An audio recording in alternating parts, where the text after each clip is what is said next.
కానీ నాకు ఇంకొకటి అన్న, ఈ టేస్ట్ ఇప్పుడు నేను వండితే రాలే, మీరు వండితే ఎందుకు వస్తుంది టేస్ట్?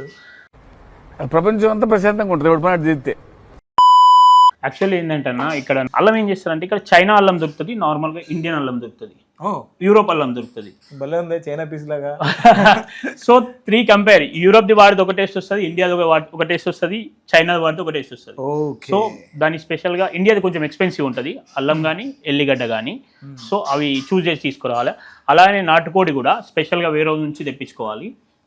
ఇక అఫ్ కోర్స్ మసాలాలు అయితే మాది ప్రాపర్ నిజామాబాద్ అంటే ఇంకా మహారాష్ట్ర బార్డర్. సో మసాలాలు కానీ పసుపు అయితే మేమే పండిస్తాం, మా దగ్గరనే పసుపు మాదే ఓన్, మా పొలాల నుంచి తెప్పిస్తారు. అన్ని మేము ఇండియా నుంచే, 99% అన్ని ఇండియా నుంచే. ఈ అల్లం లాంటివి ఇక్కడ తీసుకుంటాం, కొరియండర్ అల్లం ఇవి అంతే. మిర్చీలు ఉన్నాయనుకో, మా పొలాల నుంచి వచ్చిన మిర్చీలు ఉంటాయి కదన్నా, అవే మేము చూస్ చేసుకొని అవిటనే చేపించి గ్రైండింగ్ చేపించి పంపిస్తాం ఇక్కడికి.